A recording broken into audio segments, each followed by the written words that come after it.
Yadav number 1 पर इनका नाम रखा गया है पद्म विभूषण के लिए। वहीं पूर्व केंद्रीय मंत्री एसएम कृष्णा, उन्हें भी पद्म विभूषण से सम्मानित किया जाएगा। मरणोपरांत उन्हें यह सम्मान दिया जाएगा। 6 पद्म विभूषण नाम ऐलान किए गए हैं। 91 हस्तियों को पद्मश्री पुरस्कार से नवाजा जाएगा। यूपी की 8 हस्तियां भी शामिल हैं जिन्हें पद्मश्री से सम्मानित किया जाएगा। मुलायम सिंह यादव उत्तर प्रदेश के पूर्व मुख्यमंत्री, समाजवादी पार्टी के संस्थापक नेताजी मुलायम सिंह यादव, उन्हें भी पद्म विभूषण से सम्मानित किया जाएगा। यूपी से बड़े नामों में सबसे ऊपर नाम मुलायम सिंह यादव का। अलाउद्दीन इस वक्त हमारे साथ जुड़ चुके हैं। अलाउद्दीन, उत्तर प्रदेश के लिए गर्व की बात है, मुलायम सिंह यादव नेताजी समाजवादी पार्टी के संस्थापक, समाजवादी विचारधारा की राजनीति करने वाले, उन्हें पद्म विभूषण से सम्मानित किया जाएगा।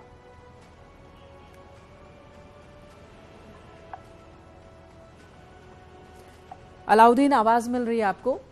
हाँ जी, बिल्कुल आवाज मिल रही है।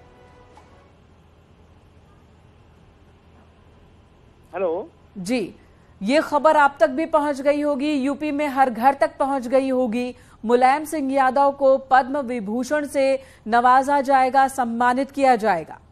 जी हाँ, बिल्कुल। उत्तर प्रदेश से कुल दो नाम है इस पूरे लिस्ट में।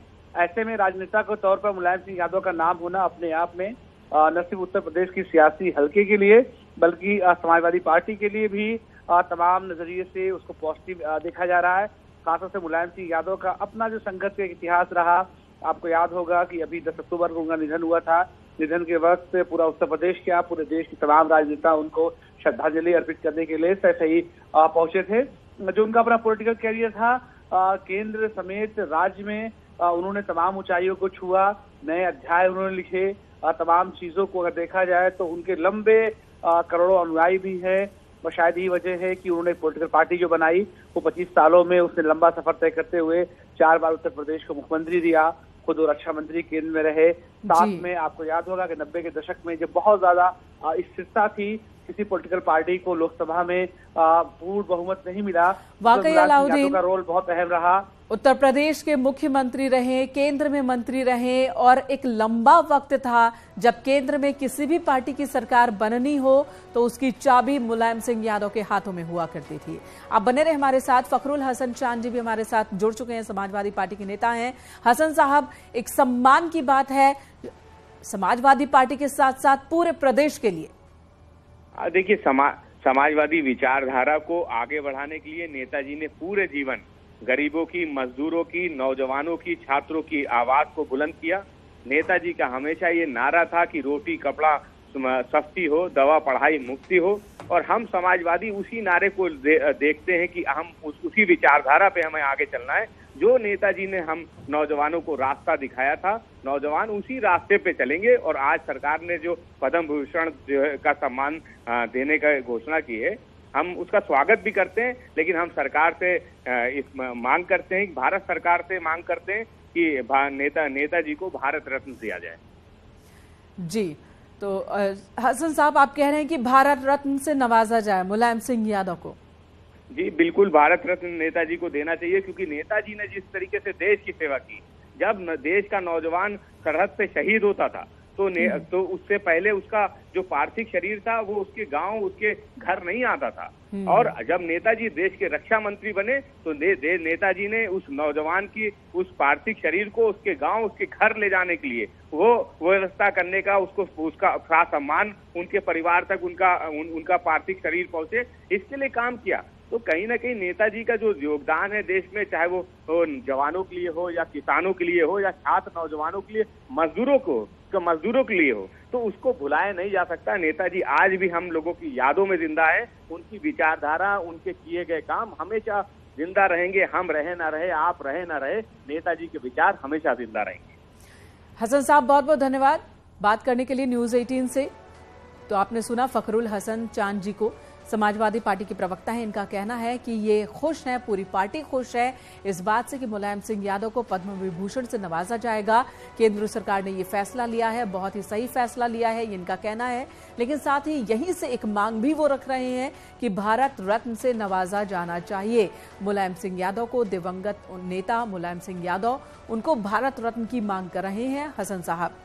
अलाउद्दीन हमारे साथ मौजूद हैं। अलाउद्दीन, समाजवादी विचारधारा की राजनीति को आगे बढ़ाया मुलायम सिंह यादव ने, और दावा हमेशा से रहा है समाजवादी पार्टी का कि उन लोगों की आवाज बुलंद की है पार्टी ने नेताजी के नेतृत्व में, जिनकी आवाज पहले सुनी नहीं जाती थी, उन्हें ताकतवर बनाया और समाज की मुख्यधारा में, राजनीति की मुख्यधारा में उन्हें लेकर आए। समाज के दबे कुचले लोगों को राजनीति में ऊपर लेकर आए।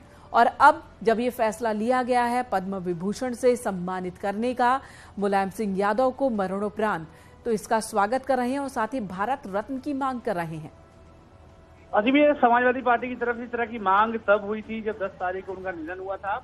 उसके बाद भी उनके कार्यकर्ताओं की तरफ से, उनके बड़े नेताओं की तरफ से एक पत्र भी केंद्र सरकार को लिखा गया था। लेकिन जो सबसे अहम बात है कि मुलायम सिंह ने देश की राजनीति में उस एरा की शुरुआत की जब कांग्रेस की तूती बोलती थी, और आप देश में जितने भी राज्य थे मैक्सिमम जगहों पर कांग्रेस का राज था। और उत्तर प्रदेश में तो बहुत एब्सोल्यूट मेजॉरिटी के साथ 89 तक जो है सत्ता में रही कांग्रेस। उस वक्त अविभाज्य उत्तर प्रदेश जो हुआ करता था उसमें उत्तराखंड भी शामिल था।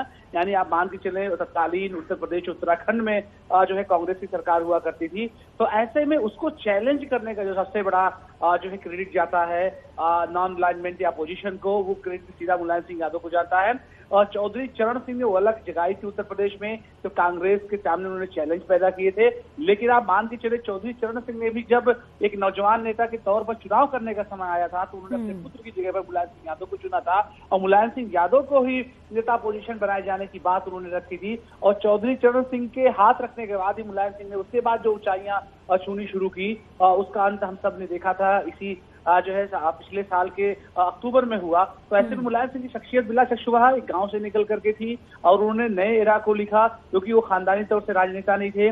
उनके पीछे ऐसा कोई हाथ नहीं था जिसके बिना पे कहा जा सके कि उनको पॉलिटिकल एक क्रेडिट मिला या पॉलिटिकल एक चैलेंज। बिल्कुल, संघर्ष से रास्ता हुआ, संघर्षों के साथ आगे बढ़ते रहे और जमीन से आसमान तक की ऊंचाई उन्होंने तय की। धन्यवाद अलाउद्दीन इस वक्त पूरी बातचीत के लिए। और इस गणतंत्र दिवस पर हिस्ट्री टीवी 18 दर्शकों के लिए खुश होने का एक और मौका लेकर आया है। इंडिया का number 1 factual entertainment show OMG ये मेरा इंडिया वापस आ रहा है सीजन 9 के साथ, जिसका प्रीमियर हो रहा है गुरुवार यानी कि 26 जनवरी को रात 8 बजे। जानिए कि क्या खास है इस नए सीजन में। पेश है